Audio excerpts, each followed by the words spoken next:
آپ بھائی احباب یہاں جمع ہیں اور موضوع آپ لوگوں نے سماعت فرمایا ہوگا، اشتہار کے ذریعے علم میں آ گیا ہوگا کہ فتنوں میں انسان اپنے ایمان کی حفاظت کیسے کرے۔ تین بنیادی باتیں آپ کے سامنے رکھنی ہیں۔ پہلی بات یہ ہے کہ آپ کا اور میرا کل سرمایہ میرا اور آپ کا ایمان ہے۔ سب سے اہم جس کی بنیاد پر کل قیامت کے دن کامیابی مل سکتی ہے وہ ایمان ہے۔ کل بغیر ایمان کے کامیابی ممکن نہیں ہے۔ وَرُبَمَا يَوَدُّ الَّذِينَ كَفَرُوا لَوْ كَانُوا مُسْلِمِينَ، اس دن کافروں کی بھی یہ خواہش ہوگی کاش کہ وہ مسلمان ہو کر آتے۔ میں اور آپ وہ خوش نصیب ہیں کہ جن کو اللہ تعالیٰ نے یہ ہدایت عطا فرما دی، لیکن یہ کافی نہیں ہے، اس کی حفاظت کرنا یہ ضروری ہے۔ اس حال میں انسان دنیا سے رخصت ہو کہ یا ایھا الذین آمنوا اتقوا اللہ حق تقاتہ ولا تموتن الا وانتم مسلمون، کہ جس دن یہ روح اس کے جسم سے الگ ہو جائے اس دن وہ ایمان کی حالت میں ہونا چاہیے بندہ۔ ام کنتم شہداء اذ حضر یعقوب الموت اذ قال لبنیہ ما تعبدون من بعدی۔ یعقوب علیہ السلام نے بھی اپنی دنیا سے جانے کے وقت اپنے بچوں کے دلوں میں اس چیز کو مزید راسخ کیا، مضبوط کیا کہ جاتے جاتے ایک دفعہ پوچھ لیں، دیکھ لیں۔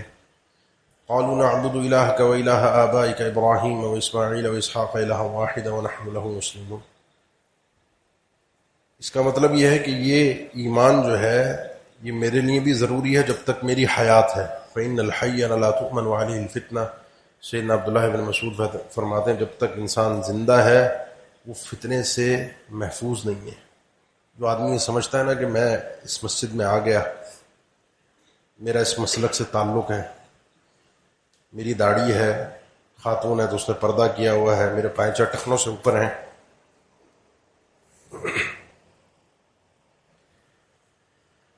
تو انسان یہ نہ سمجھے کہ وہ فتنے سے محفوظ ہے۔ یہ ممکن ہی نہیں ہے کہ انسان اپنے آپ کو دین پر چلتے ہوئے فتنے سے محفوظ سمجھ لے۔ جس نے سمجھ لیا سمجھے شیطان نے اس پر حملہ کر دیا۔ بدلیں گے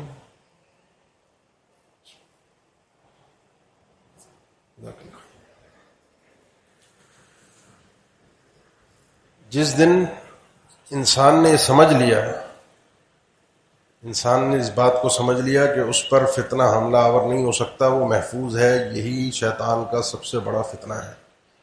اس لیے اپنے ایمان کی قدر کیجیے، اس کی حفاظت کیجیے۔ اور ایمان نام ہے آپ کے اور میرے عقیدے کا، عمل کا اور اخلاق کا۔ اس کی حفاظت کرنا، اخلاقیات بھی، اعمال بھی، عبادات بھی، اور میرا عقیدہ اور ایمان بھی، ان چیزوں کی حفاظت کرنا، ان چیزوں سے کہ جو چیزیں آ کر میرے ایمان، عقائد، اعمال کو، اخلاق کو خراب کر دیں، جس کی وجہ سے آخرت میں میرا نقصان ہو، مجھے اس سے اپنے آپ کو محفوظ رکھنا ہے۔ یہ پہلی بات ہے۔ دوسری بات یہ ہے کہ اللہ تعالی فتنوں میں بندوں کو آزماتا ہے۔ فتنے کیا ہیں؟ آزمائش کو کہتے ہیں فتنہ۔ وہ بٹی جس میں سونے کو یا لوہے کو ڈال کر اس میں سے گند کچرے کو، زنگ کو، کھوٹ کو علیحدہ کر کے صاف ستھری چیز کو باہر نکالا جائے، اس عمل کا نام فتنہ ہے۔ اللہ تعالیٰ بندے کے ایمان کو بھی چیک کرتا ہے۔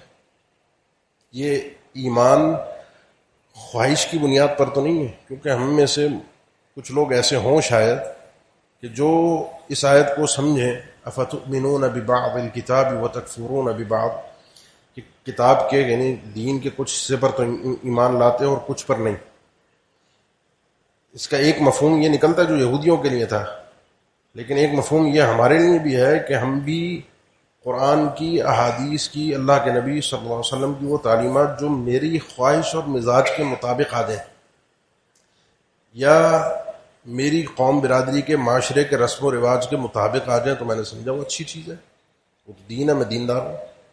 لیکن جہاں میری خواہش سے یہ چیز ٹکرا گئی، رسم و رواج سے یہ چیز ٹکرا گئی، وہاں میں نے اللہ کے دین کو چھوڑ دیا، اپنی خواہش کو مقدم کر دیا. یہ آزمائش تھی، میں پھنس گیا، میں سمجھ نہیں پایا. کیونکہ ایمان کا اس بات، ایمان کو پیش کرنا ہی فتنوں کے موقع پر ہوتا ہے اللہ کے سامنے کہ اللہ میں مومن ہوں، یہ میرا ایمان ہے. میں کھڑا ہو گیا، میں ٹک گیا، میں نے اپنی خواہش کو، میں نے شیطان کو، میں نے اپنی جان کو، مال کو، کسی چیز کو دین پر مقدم نہیں کیا. جب باری آئی، مقابلہ ہوا میری جان کا، دین کا، میرے مال کا، میرے دین کا، تو اللہ میں نے نہ مال کو مقدم کیا نہ جان کو مقدم کیا. اس لیے یہ آزمائش ہے اللہ کی طرف سے، اور اس کو قانون کو اللہ تعالیٰ نے ذکر فرمایا لیمیز اللہ الخبیث من الطیب ویجعل الخبیث بعضه علی بعض. یہ جو جنگ کے غزوات کے احوال ہیں، اس میں اللہ نے فرمایا کہ اللہ تعالیٰ تمیز فرما دیتا ہے، الگ کر دیتا ہے خبیث کو طیب سے. ملے ہوئے تھے، سب اکٹھے تھے، منافق بھی تھے، مومن بھی تھے، صحابہ بھی تھے. لیکن یہ جب جھٹکا آتا ہے نا، اس جھٹکے میں کچے لوگ الگ ہو جاتے ہیں، خواہش پرست الگ ہو جاتے ہیں، مفاد پرست کولا سائڈ پکڑ لیتا ہے، اور مومن ٹک جاتے ہیں. وَلَنَبْلُوَنَّكُمْ حَتَّىٰ نَعْلَمَ الْمُجَاهِدِينَ مِنكُمْ وَالصَّابِرِينَ وَنَبْلُوَ أَخْبَارَكُمْ. تمہیں آزمائیں گے، ایسے نہیں چھوڑیں گے. یہ بات اللہ نے صحابہ سے کہی تھی. آزمائش ضرور ہوگی، قانون ابتلا سے گزرنا پڑے گا اپنے ایمان کو ثابت کرنے کے لیے. یہاں تک کہ ہم دیکھ لیں، اب اللہ کے علم میں سب کچھ ہے. قرآن میں جہاں کہیں یہ یعلم، نعلم یا یعلم اللہ، یہ جتنے بھی الفاظ ہیں، اس کا معنی ہے کہ اللہ تعالیٰ اب ان چیزوں کا اظہار کر کے ان چیزوں کو آپ کے اور میرے نام اعمال میں لا کر اس کے مطابق ہمارا حساب ہو. کیونکہ ہمارا حساب لوح محفوظ میں لکھے ہوئے کے مطابق نہیں ہوگا. میرا اور آپ کا حساب جو میں کر رہے ہیں نام اعمال میں درج کروا رہے ہیں. حتیٰ نعلم منکم الصابرین ونبلو اخبارکم. کون ہے جو تم میں مجاہد بن کے ٹکا رہا؟ کون ہے جس نے صبر کیا؟ کیونکہ جھٹکا آیا، زلزلہ آیا، ایمان کی آزمائش آئی، جان اور ایمان کا، جان کا اور ایمان کا ٹکراؤ تھا. کون ٹک کر رہا؟ وَمِنَ النَّاسِ مَن يَعْبُدُ اللَّهَ عَلَى حَرْفٍ فَإِنْ أَصَابَهُ خَيْرٌ اطْمَأَنَّ بِهِ وَإِنْ أَصَابَتْهُ فِتْنَةٌ انقلب عَلَى وَجْهِهِ خَسِرَ الدُّنْيَا وَالْآخِرَةَ ذَلِكَ هُوَ الْخُسْرَانُ الْمُبِينُ. کچھ لوگ ایسے ہیں جو اللہ کی عبادت کرتے ہیں کنارے پر کھڑے ہو کے، کنارے سے ساتھ بھی چل رہے ہیں، کنارے پر بھی ہیں. کوئی مشکل آئی تو ادھر ہو گئے، اسلام سے ہٹ گئے. اور اگر اسلام کی طرف فائدہ نظر آیا فَإِنْ أَصَابَهُ خَيْرٌ اطْمَأَنَّ بِهِ، یہاں خیر نظر آئی تو یہیں جم کر رہ گئے. اور اگر کوئی آزمائش ہے وَإِنْ أَصَابَتْهُ فِتْنَةٌ انقلب عَلَى وَجْهِهِ، کوئی جیسی اللہ کی طرف سے آزمائش آئی، آزمایا گیا جان سے، مال سے، کسی چیز سے، فوراً منہ پھیر کر پلٹ گیا. اب ہوا کیا؟ نہ دنیا ملی نہ آخرت. خسر الدنیا والآخرہ. دنیا میں بھی بیوقوف بن گیا اور آخرت تو اپنی ضائع کر دی کیونکہ ایمان کا سودا کر گیا. ذالک هو الخسران المبین. یہ بہت بڑا خسارہ ہے. تو اللہ تعالیٰ کی طرف سے اہل ایمان کے لیے آزمائش ہے. حسب الناس ان یترکوا ان یقولوا آمنا وهم لا یفتنون. ایسا نہیں ہو سکتا کہ اللہ آزمائے، یعنی فتنہ وهم لا یفتنون. اب فتنے مختلف ہوتے ہیں، عالمی سطح کے فتنے، امریکہ ایران کی جنگ کر لیں آپ کے ذاتی فتنے، گھریلو فتنے، یہ مسئلہ وہ مسئلہ، سوشل میڈیا کے الگ مسئلے. ابھی محرم گزرا، وہ صحابہ اہل بیت، بغض اہل بیت صحابہ، اللہ تعالیٰ کے متعلق یہ وہ بیسیوں چیزیں ہمارے سامنے آ جاتی ہیں. اب مسئلے کو تھوڑا سمجھیں. آپ پہلے اپنے ایمان کو سمجھیں گے تو فتنہ سمجھ میں آ جائے گا، کیونکہ فتنہ ایمان پر اثر انداز ہوتا ہے. اور آپ کی سب سے قیمتی دولت فتنہ ہے. باقی کچھ بچے نہ بچے، کیونکہ میں نے رہنا نہیں ہے. نہ یہ میری جائیداد باقی بچے گی، نہ یہ جو میں کوئی تعمیرات کر کے جاؤں گا، نہ کوئی پراپرٹیاں جو بنا کے گیا ہوں، پلاٹس خریدے ہوئے، بڑا بینک بیلنس ہے. یقین جانے 2-3 نسلوں کی کہانی ہوتی ہے، اس کے بعد سب اجڑ جاتا ہے. ہم سے پہلے ہمارے پردادا، ان سے پہلے والوں نے جو کمایا وہ کہاں ہے، انہوں نے جو بنایا وہ کہاں ہے. نہیں چلتا اتنا. ایمان ہے جو باقی رہتا ہے. تو فتنہ ایمان پر اثر انداز ہوتا ہے، آپ کے عقیدے پر. آپ کی جان اور مال جس کو آپ مقدم کر دیتے ہیں شریعت سے، وہ بھی ایک فتنہ ہے بہت بڑا. کبھی انسان کے اخلاقیات پر فتنہ آتا ہے، کبھی انسان کے اعمال پر، نماز، روزہ، زکوٰۃ، حج. اس میں انسان کہیں راہ حق سے بھٹکا ہوا ہوتا ہے، اپنی مرضیاں چلا رہا ہوتا ہے، اپنے طریقوں سے عبادت کر رہا ہوتا ہے. خرافات اس نے ایجاد کی ہوتی ہیں، ہر مہینے کی ایک نئی خرافاتیں ہیں، بدعات ہیں، رسم و رواج ہیں جن کا شریعت سے کوئی تعلق نہیں، اور بندہ دین سمجھ کے کیے جا رہا ہے، عبادت سمجھ کے، ثواب سمجھ کے کیے جا رہا ہے، مال بھی لٹا رہا ہے، وقت بھی لگا رہا ہے اخلاص کے ساتھ. اور یقین جانے بڑا دیکھ کے دکھ ہوتا ہے جب کوئی شرک و بدعت میں اخلاص کے ساتھ کام کر رہا ہو، بڑا دکھ ہوتا ہے. اس میں بڑا مخلص نظر ہے، وہ اخلاص نہیں جو اللہ کے ساتھ، وہ اپنے عمل کے اندر مخلص ہوتا ہے، وہ اپنے حساب سے پوری کوشش کر رہا ہوتا ہے کہ مجھے اللہ سے اجر ملے گا، لیکن راستہ غلط چنا ہوا ہوتا ہے. اور وجہ یہ نہیں ہے کہ اس تک حق پہنچا نہیں، حق تو پہنچ گیا. وَأُوحِيَ إِلَيَّ هَذَا الْقُرْآنُ لِأُنذِرَكُم بِهِ وَمَن بَلَغَ، قرآن موجود ہے، اللہ کی وحی موجود ہے، حجت تمام ہے. کوئی شخص کل قرآن کی موجودگی میں یہ نہیں کہہ سکتا اللہ مجھ تک حق نہیں پہنچا. آپ گئے نہیں، آپ کی مرضی، آپ نے سیکھا نہیں، آپ کی مرضی، آپ کی غلطی ہے. تو اس لیے ان فتنوں کی ایک لمبی فہرست ہے. میں فہرست میں جا کر ایک ایک کر کے آپ کو گنوانا چاہوں تو تکبر بھی آ جائے گا، حسد بھی آ جائے گا، وہ عقائد کے مسائل بھی آ جائیں گے، اعمال بھی آ جائیں گے، نماز روزہ زکوٰۃ حج کے، یہ ساری چیزیں آ جائیں گی. بنیادی چیز یہ ہے کہ جو چیز فتنہ بن کے ایمان پر اثر انداز ہو، آپ کو اللہ سے دور کر دے، اللہ کے راستے سے دور کر دے، یا آپ اللہ کے راستے پر چل رہے ہوں لیکن اس طرح نہ چل رہے ہوں جس طرح اللہ اور اس کے رسول نے چلنے کا کہا تھا. کیونکہ عمل دو ہی شرطوں پر قبول ہوتا ہے، ایک ہے اخلاص اور ایک ہے اللہ کے نبی صلی اللہ علیہ وسلم کا طریقہ. اللہ کے نبی صلی اللہ علیہ وسلم کے طریقے کے مطابق جس کا عمل نہیں ہے، بارگاہ الہی میں قابل قبول نہیں ہے، وہ کوئی بھی ہو، وہ کوئی بھی ہو. اب آئیے کام کی بات کی طرف، کیونکہ بات لمبی نہ ہو جائے، کیونکہ حل پیش کرنا، فتنے بہت ہیں. حل کیا ہے؟ ایمان کو کیسے میں محفوظ رکھوں، یہ سوال ہے. اس میں بھی آپ گفتگو اہل علم کی سنتے رہتے ہیں، طویل گفتگو کی جا سکتی ہے. اس آخری، یہ تین باتیں تھیں، یہ آخری تیسری بات ہے کیسے اس کو محفوظ رکھنا ہے. اس تیسری بات میں چار باتیں آپ سے کرنی کہ کیسے آپ محفوظ رکھیں گے. اس کیسے کے لیے آپ کے لیے ایک تو حل ابھی میں نے ذکر کیا، اللہ کا قرآن ہے. كذلك لنثبت به فؤادك ورتلناه ترتیلا. ایمان کا محل، ایمان کی جگہ دل ہوتی ہے، ایمان دل میں گھر کرتا ہے. ان الایمان لا يخلق في جوف احدكم كما يخلق الثوب. یہ ایمان اندر دل میں، سینے میں ایسے بوسیدہ ہوتا ہے جیسے تم میں سے کسی ایک کا کپڑا ہے پہن پہن کر بوسیدہ. ایمان کی جگہ یہاں ہے. اللہ تعالیٰ نے فرمایا قرآن ہم نے آپ پر اللہ کے نبی صلی اللہ علیہ وسلم نازل کیا تاکہ آپ کے دل کو ہم ثابت رکھ سکیں، جوڑ کے مضبوط کر کے رکھ سکیں. قرآن سے بڑھ کر یقین یعنی کسی چیز میں شفا نہیں ہے. وَنُنَزِّلُ مِنَ الْقُرْآنِ مَا هُوَ شِفَاءٌ وَرَحْمَةٌ لِّلْمُؤْمِنِينَ. قرآن میں شفا ہے، ہر قسم کے علاج موجود ہیں اس کے اندر، روحانی بھی، جسمانی بھی، اور ایمانیات کے اوپر جو فتنے آتے ہیں. جس شخص نے ہدایت طلب کرنی ہے وہ اللہ کے قرآن سے لے، پڑھے اس کو، سیکھے، سمجھے. اور یقین جانے ہمارے اس دور میں فتنوں کی کثرت کی بنیادی وجہ یہی ہے کہ ہم اللہ کے کلام سے دور ہیں. ہمارے اہتمام نہیں ہے اللہ کے قرآن کا، نہ تلاوت کا، کیونکہ تلاوت کی اپنی ایک برکت ہے. شیطان بھاگتا ہے. شیطان فتنوں کا سب سے بڑا، جو فتنوں کا لانے والا ہے، جو ہمارے اوپر حملہ کرنے والا ہے، وہ شیطان ابلیس ہے. بھاگ جاتا ہے، اس کے چیلے بھاگ جاتے ہیں. جس گھر میں سورہ بقرہ پڑھی جائے، جس گھر میں 3 راتیں مستقل سورہ بقرہ کی آخری 2 آیتیں پڑھی جائیں، شیطان بھاگ جاتا ہے. اللہ کے نبی صلی اللہ علیہ وسلم رات کو قل پڑھ کر اپنے ہاتھوں پر تھتکار کے اپنے اوپر ہاتھ پھیر کر، تعویذ ہے نا، یہ تعویذ ہے، پناہ میں آنا اللہ کی. وہ دھاگوں سے، رسیوں سے نہیں آتا، وہ ان چیزوں سے آتا ہے. اللہ کے کلام سے جو شخص جس طریقے سے جڑتا ہے اللہ کی حفاظت میں آتا ہے. پڑھنے سے بھی شیطان بھاگتا ہے. سیکھیں گے، سمجھیں گے تو جو چیز فتنہ بن کے آپ کے ایمان پر اثر انداز ہونے کے لیے آئے گی، آپ بچ جائیں گے. اس لیے اللہ کے کلام سے جڑنا سیکھیے. محنت کریں گے تو محفوظ رہیں گے. یہ ایمان کوئی سستی گری پھیکی چیز نہیں ہے کہ بس ایک دفعہ لے آئے، اماں ابا مسلمان تھے، مسلمان گھر میں پیدا ہو گیا تو اب یہ ایمان میرے پاس محفوظ رہے گا. ایسی کوئی گارنٹی نہیں ہے. آپ یقین جانیے، آپ کے رشتہ دار، عزیز و اقارب، کوئی واقف دوست یار اس ملک سے باہر، بلکہ ملک سے باہر کے کہیں ہوں، رہتے ہوں، کھاتے پیتے لوگ ہوں، ان سے ذرا پوچھیں ان کی اگلی نسلوں کا حال کیا ہے. تو وہ ہیں، ٹھیک ہے، نکل گئے. اللہ ہم سب کو محفوظ رکھے. اگلی نسلیں سب دہری ہے، ایتھسٹ، اللہ کو کوئی خدا نام کا وجود ہی نہیں. وہ لوگ جو آپ کے ہمارے بیچ رہتے تھے ان کی اولادیں آج مسلمان نہیں رہی. مسلمان کیا، وہ کسی دین کو مانتے ہی نہیں، خدا نام کا تصور نہیں. تو یہ کوئی ایمان گری پھیکی چیز نہیں ہے.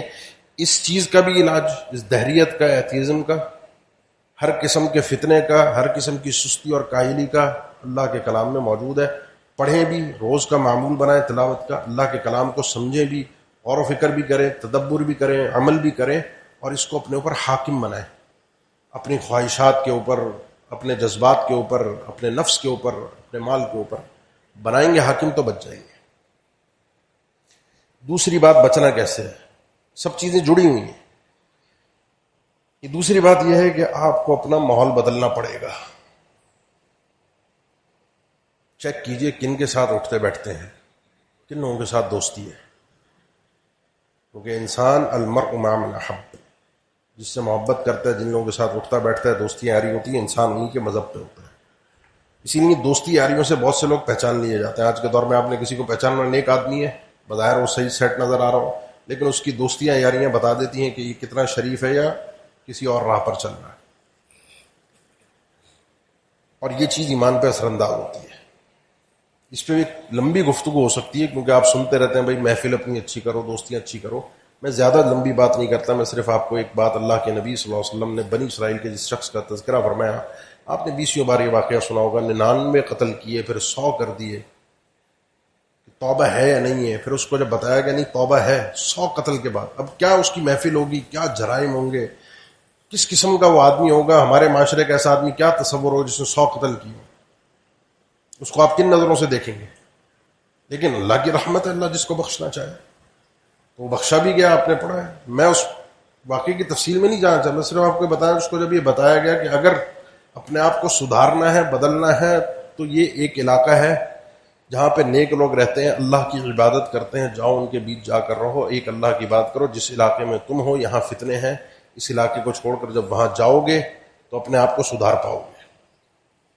یہ ایک طرح کی ہجرت ہوتی ہے، چھوڑنا پڑتا ہے۔ یہ آپ ابھی مسجد سے باہر نکلیں گے، آپ کو محفل محفل جگہ جگہ، وہ چھوڑ دیں، آج کل ہم ڈیجیٹل زندگی گزارتے ہیں، موبائل کی ہماری الگ زندگی ہے، اس میں ہم کن چیزوں کو دیکھ رہے ہیں، کن چیزوں کو سن رہے ہیں، یہ ساری چیزیں ہماری محفل ہم پر اثر انداز ہوتی ہیں۔ اس کے ساتھ ہی تیسرا حل جو اس کے ساتھ ہی کنیکٹڈ ہے، اور وہ یہ ہے کہ آپ نے اپنے آپ کو جن لوگوں کے ساتھ جوڑنا ہے، جو محفل ہیں، اس میں کم از کم اپنے لیے اللہ سے دعا کریں، ایک تو کہ اللہ تعالیٰ آپ لوگوں کو صاحب علم لوگ عطا فرما دیں، صاحب بصیرت لوگ عطا فرما دیں، یہ مانگا کریں اللہ سے۔ یہ تو ہم نے خیر چوتھی بات یہی ہے کہ اللہ سے دعا، لیکن یہ اللہ سے مانگا کریں تیسری چیز کہ اللہ آپ کو نیک لوگ، اور نیک لوگوں میں پڑھے لکھے صاحب بصیرت صاحب علم لوگ عطا فرما دیں۔ وَإِذَا جَاءَهُمْ أَمْرٌ مِّنَ الْأَمْنِ أَوِ الْخَوْفِ أَذَاعُوا بِهِ وَلَوْ رَدُّوهُ إِلَى الرَّسُولِ وَإِلَى أُولِي الْأَمْرِ مِنْهُمْ لَعَلِمَهُ الَّذِينَ يَسْتَنبِطُونَهُ مِنْهُمْ۔ ان کے بعد جب کوئی خبر آتی ہے، مدینہ کے اندر کوئی جنگ ہو رہی ہے، کوئی جنگ جیت گیا، کسی جنگ میں کوئی نقصان ہو گیا، تو یہ منافقین کیا کرتے ہیں، جیسی خبر آئی لے کر اس کو پھیلا دیا۔ اللہ تعالیٰ نے فرمایا اس کو پھیلانے سے پہلے اگر اللہ کے نبی صلی اللہ علیہ وسلم کے پاس لے جاتے اور اپنے اس دور کے وَإِلَىٰ أُولِي الْأَمْرِ مِنْهُمْ، جو صاحب علم لوگ ہیں، صاحب حکومت جن کے پاس ہے، معاملات ہیں، کوئی چیز دیکھ رہے ہیں اللہ کے نبی صلی اللہ علیہ وسلم کی غیر موجودگی میں، وہ اللہ کے نبی صلی اللہ علیہ وسلم نے کسی کو گورنر بنایا ہے اور وہ مدینہ کے اندر موجود ہے، آپ وہاں موجود نہیں، آپ غزوے پر گئے، کوئی خبر آئی ہے، ان تک پہلے پہنچاؤ، یہ بتائیں گے کرنا کیا ہے۔ میں یقین کریں یعنی یہ خبر نشر کی ہے یا نہیں ہے۔ اب ہم جب صحابہ کے متعلق جو بھی ان کے آپس کے اختلافات ہوئے، ہم کہتے ہیں نہیں بیان کرنے چاہیے، ہمارے اسلاف نے ہمیں یہی بتایا۔ کیوں؟ کیونکہ یہ چیز آپ کے ایمان پر اثر انداز ہوتی ہے، آپ کے دل میں پھر بغض پیدا ہوتا ہے صحابہ کے لیے۔ وہ تو جو تھے وہ کر کے چلے گئے، اللہ کیا ان کا معاملہ ہے؟ نہیں جی، بتانا چاہیے۔ بخاری مسلم کی حدیث ہے، سیدنا معاویہ نے یوں کہا، گالیاں دلوائیں سیدنا علی رضی اللہ تعالیٰ عنہ کو، کہا نا سعد بن وقاص سے کہ ان کو الا تسبوا ابا تراب، ابو تراب کو تم سب کیوں نہیں کرتے؟ اب بخاری اب کہتے ہیں مولوی چھپاتے ہیں۔ اچھا، جو بتانے والے ہیں وہ بتاتے کہاں سے ہیں؟ ترجمہ پڑھ کے۔ وہ ترجمہ کسوں نے کیا؟ مولویوں نے۔ چھپایا تو نہیں، لیکن ہر بات ہر مجمع میں ہر ایک کو بتانے کی نہیں ہوتی۔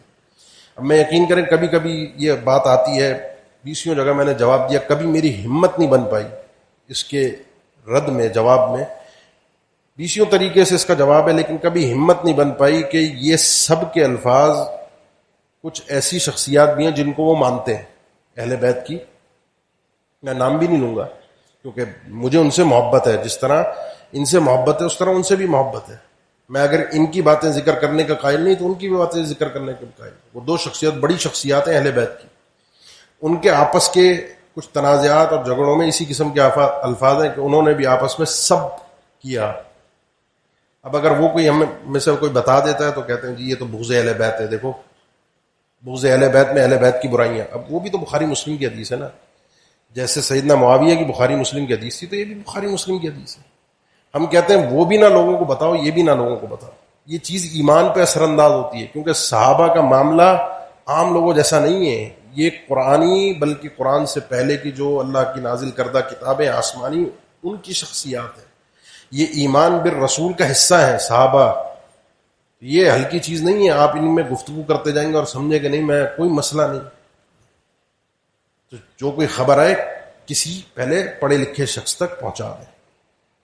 یہ اہل علم ہوتے ہیں جو جانتے بھی ہیں. اسی لیے کہا جاتا ہے یہ آپ کیونکہ فتنہ پرور لوگ ہمیشہ سے آج شروع سے آج تک ان کا پہلا ہتھیار یہ رہا ہے. اس دور میں سب سے پہلا فتنہ خوارج کا تھا جنہوں نے صحابہ اکرام کی تکفیر کی اور پڑھے لکھے لوگوں سے لوگوں کو دور کرنے کی کوشش کی. دین سے دور جو علم آ رہا ہے اس سے دور. اور آج تک یہ سلسلہ ہے جس نے بھی فتنہ پھیلانا وہ سب سے پہلے جن لوگوں کے پاس اللہ کا دین کا علم ہے ان کی تحقیر تنقیص ان کا معاشرے میں مقام گرا دینا. مولوی ملا چندے پہ پلنے والے ہیں ان کی کوئی حیثیت نہیں. تو جب آپ ان کا معیار ختم کر دیں گے تو ان کی بات سے ان کی زبان سے نکلنے والی بات کی حیثیت نہیں رہے گی. اور پھر جب کچھ حیثیت نہیں رہے گی تو دوسرے کو موقع مل جائے گا اپنا کام کرنے. پھر فتنہ آئے گا.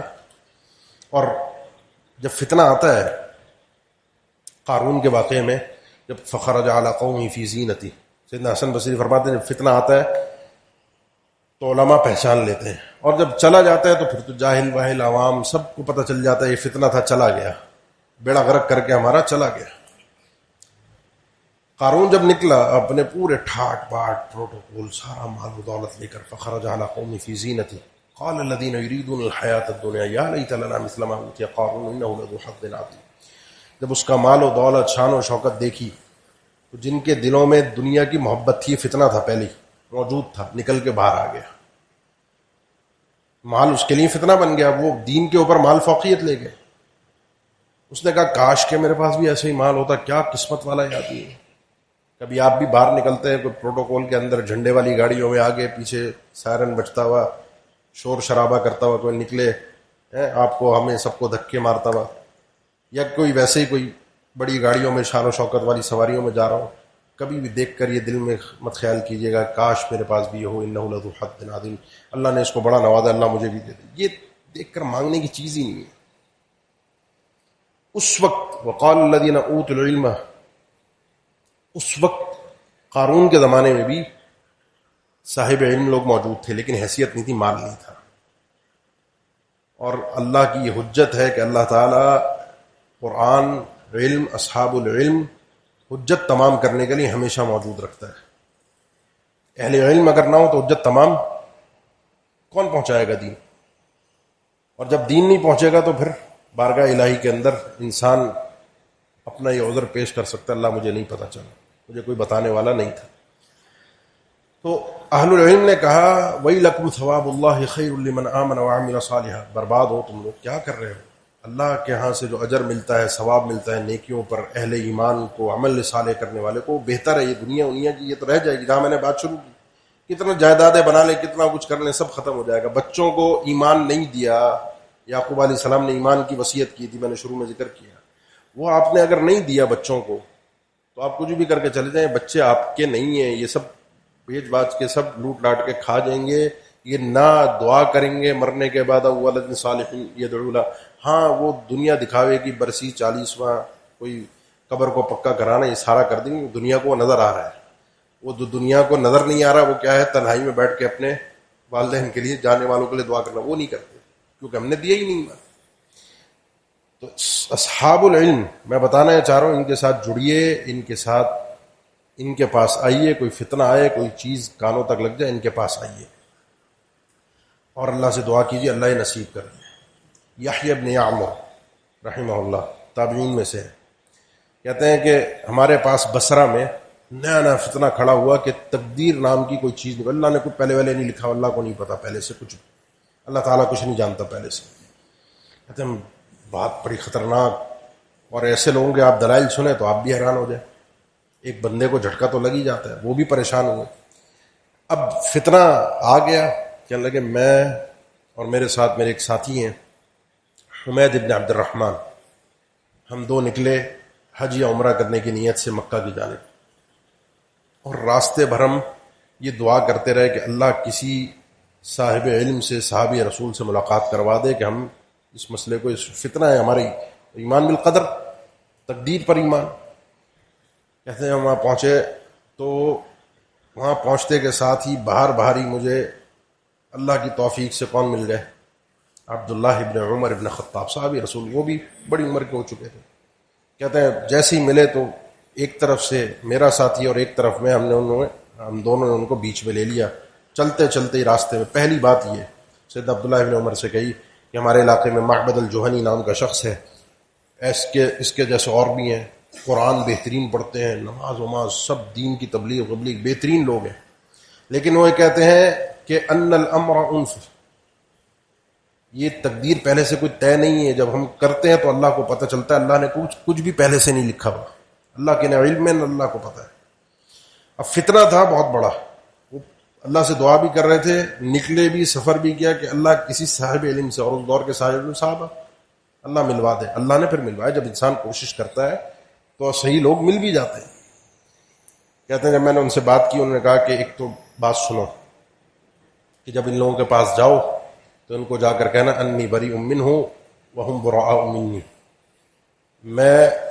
میرا ان سے کوئی تعلق نہیں ہے، ایسے لوگوں سے، اور ان کا مجھ سے کوئی تعلق نہیں. بزرگ صحابی رسول تھے.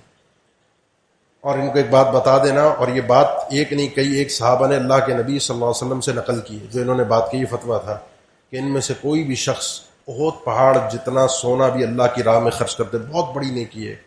ہم میں کون ہوگا جو بہت پہاڑ، کتنا وزن ہوگا، کتنا حجم ہوگا، بہت پہاڑ سونا، سوچے تو صحیح آدمی اتنا خرچ کر دے اللہ کی راہ میں، سب اس کے پاس ہوگا، خود کے پاس کتنا، اللہ تعالیٰ اس سے قبول نہیں فرمائے گا. یہ بہت پہاڑ کا خرچ کیا ہوا سونا کوئی اجر و ثواب نہیں ہے جب تک حتی یؤمن بالقدر. اور اس بات پر انہوں نے دلیل کے طور پر وہی اپنے کہا کہ میں نے اپنے والد سے یہ بات سنی تھی، عمر ابن خطاب سے رضی اللہ تعالیٰ عنہ. اور پھر وہ حدیث جبریل جو مشہور ترین حدیث ہے، جس میں ایمان، اسلام، احسان، ان ساری چیزوں کا سوال جبرائیل ہے، اس میں تھا کہ ایمان کیا ہے، اس میں فرمایا وَتُؤْمِنَ بِالْقَدْرِ خَيْرِهِ وَشَرِّهِ. یہ دلیل کے طور پر یہ بات پیش کی. اب کوشش کی جاننے کی، احترام تھا، خواہش تھی، اللہ نے ملوا دیا. خیثمہ ابن ابی صبیرہ یہ بھی کہتے ہیں میں بھی سفر کر کے مدینہ آ رہا تھا اور یہ دعا کرتا ہوا آ رہا تھا کہ اللہ کسی صحیح صاحب علم آدمی سے ملوا دے. یہ دعا کرتے کرتے جب میں مدینہ پہنچا، مسجد پر پہنچا، تو میری ملاقات اللہ کی توفیق سے، اللہ کا کرم یہ ہو، کس سے ہوئی؟ ابو ہریرہ رضی اللہ تعالیٰ عنہ سے. اب سمجھیے میرے ساتھ بات ہوا. آپ اور میں عام طور پہ آج کل دین کہاں سے لیتے ہیں؟ ہماری نوجوان نسل سب کا سب موبائل سے ہے، سوشل میڈیا سے، یوٹیوب سے. اور آپ کو نہیں پتا کہ ایک ویڈیو کے بعد جب آپ انگلی کو اپنے ایسی پھیر کے اوپر کرتے ہیں تو نیچے کون سی ویڈیو آئے گی. یہ ایسے ہی نکل کے نہیں آتی. اس کی دنیا کی اپنی ترتیبیں، ان کا اپنا سسٹم ہے بنایا ہوا کہ وہ آپ کو کون سی ویڈیو سجیسٹ کریں گے، آپ کی ہسٹری کیا ہے، آپ کا وہ سارا ان کا اپنا کھیل ہے. لیکن اس میں اللہ کی توفیق بھی تو ہے نا. آپ کے دل میں سچائی ہو، آپ کے دل میں اپنے ایمان کی حفاظت کی کوشش ہو، تو نیچے سے چیز نکل کے آپ کے سامنے اوپر آئے گی جو آپ کو صحیح راہ دکھا دے، صحیح لوگوں سے ملوا دے. کوشش کریں، خواہش کریں اپنے ایمان کی حفاظت کے لیے کہ جو اللہ اور اس کے رسول کا فرمان ہے، جو صحیح لوگ بیان کرنے والے ہیں، جو صحیح بات کرتے ہیں، اس طریقے سے، اس سلیقے سے. میں نے کہا ایمان 3 چیزوں کا نام ہے: عقیدے کا، عمل کا اور اخلاق کا. اخلاق بھی ہمارے ایمان کا حصہ ہے. ہم نہ اخلاقیات پہ توجہ دیتے ہیں، گالم گلوچ، شور شرابہ، بدتمیزی، حقارت، تحقیر.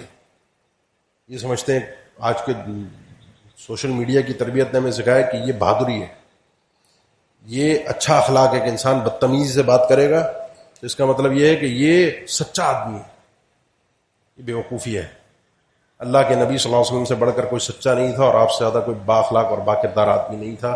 آپ نے کبھی اپنے مخالف کو برے الفاظ، برے القابات، بدتمیزی کے ساتھ بات، آپ کے دل میں تو خیر تھی کہ یہ ہدایت، یہ کلمہ، یہ توحید، یہ ایمان پہنچے، میرا کوئی دشمن بھی ہے میرا مخالف، اس تک بھی پہنچے، وہ کلمہ پڑھ لے گا بچ جائے گا جہنم سے. وہ آخری درجے کے دشمنوں کا معاملہ اور ہے. تو اللہ کے نبی صلی اللہ علیہ وسلم کا اخلاق بھی ایمان کا حصہ ہے. ایسے علماء اللہ سے دعا کیا کریں، اللہ آپ کو ملوا دے. اور آخری حل یہی ہے، بات طویل نہ ہو، اور وہ یہی ہے کہ اللہ سے دعا کیا کریں. اور اللہ کے نبی صلی اللہ علیہ وسلم بھی دعا کرتے تھے، اور وہ دعا یہ تھی: ربنا لا تزغ قلوبنا بعد إذ هديتنا وهب لنا من لدنك رحمة إنك أنت الوهاب.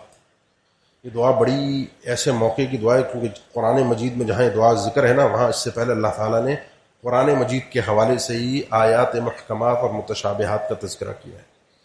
قرآن کی کچھ ایسی آیتیں ہیں جن کے ایک سے دو معنی نکل سکتے ہیں، اور فتنہ پرور لوگ جو ایمان کے اوپر حملہ آور ہوتے ہیں، قرآن کو ساتھ لے کر آتے ہیں، حدیث کو ساتھ لے کر آتے ہیں، وہ ایسی متشابہات سے کھیلتے ہیں.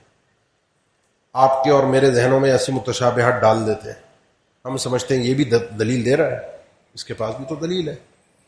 اللہ نے فرمایا کہ ایسے موقعوں کے لیے یہ دعا بڑی اکثیر ہے کہ وہ پیش آپ کے سامنے قرآن کر رہا ہو، پیش آپ کے سامنے حدیث کر رہا ہو، لیکن اللہ سے مانگتے رہنا: اللہ ربنا لا تزغ قلوبنا بعد إذ هديتنا. اللہ ہدایت دے دیا، اب ہمارے دلوں کو ہدایت سے ہٹانا. وَهَبْ لَنَا مِن لَّدُنكَ رَحْمَةً، اپنی طرف سے خاص رحمت عطا فرما. إِنَّكَ أَنتَ الْوَهَّابُ، یا اللہ تو عطا کرنے والا ہے، تیری رحمتیں اور برکتیں. اللہ میرے ایمان کو محفوظ فرما دے. اللہ کے نبی صلی اللہ علیہ وسلم جیسی شخصیت جب اپنے سجدوں میں دعا کر رہی ہوں: یا مقلب القلوب ثبت قلبی علی دینک، یا مصرف القلوب صرف قلبی علی طاعتک. اے دلوں کو پھیرنے والے، میرے دل کو اپنے دین پر قائم رکھ. اے دلوں کو پھیرنے والے، میرے دل کو اپنی طاعت پر، اپنی فرما برداری کی طرف ہی پھیر کر رکھنا، کہیں اور نہ لے جانا. یہ کون دعا کر رہا ہے؟ سوچیں تو صحیح. وَجُنُبْنِي وَبَنِيَّ أَن نَعْبُدَ الْأَصْنَامَ، اللہ کے خلیل ہیں، اللہ سے مانگ رہے: اللہ مجھے بھی، میری اولاد کو بھی بتوں کی عبادت سے محفوظ رکھنا. جس گندے معاشرے میں سیدنا ابراہیم علیہ السلام نے آنکھ کھولی، حد درجے کا شرک تھا. دنیا کے اندر آج جس طرح ہندوؤں کے اندر شرک پایا جاتا ہے نا، ہر چیز اس کو فائدے مند سمجھا، بندر ہے، گائے ہیں، کوئی بھی ہے، اس سے فائدہ ہو رہا ہے، سورج ہے، چاند ہے، پوجو. وہ بھی ایسے گندا معاشرہ تھا، ہر چیز کو پوجتے تھے، ہر چیز کی عبادت تھی. اللہ میری بھی یہ ایمان ہے، میری بھی اور میرے بچوں کی بھی حفاظت فرما. یہ دل میں دکھ ہوگا، اس دکھ کے ساتھ اللہ سے مانگیں گے تو پھر یہ اللہ کی طرف سے آپ کو دعاؤں کی قبولیت بھی نظر آئے گی، پھر توفیق بھی ملے گی، ایسے لوگوں کی رہنمائی بھی ملے گی، ایسی محفل بھی ملے گی، اللہ کی قرآن کی تلاوت کی سعادت بھی ملے گی.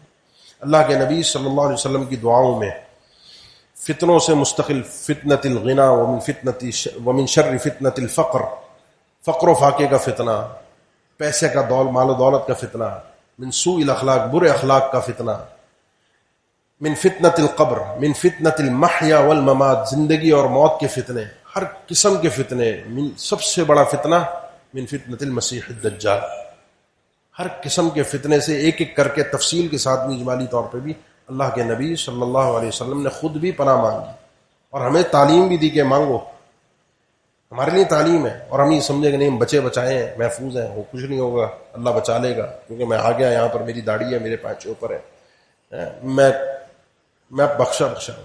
نہیں میرے بھائی، اس ظلم میں، اس کبر میں مبتلا کرو گے، شیطان کا بہت بڑا حملہ ہے.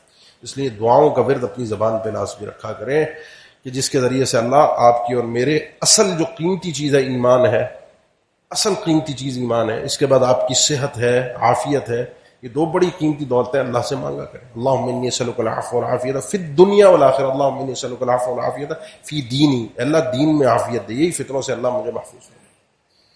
یہ مانگیں گے تو ملے گا. فتنہ مسیح دجال سے اللہ کے نبی صلی اللہ علیہ وسلم نے پناہ مانگی.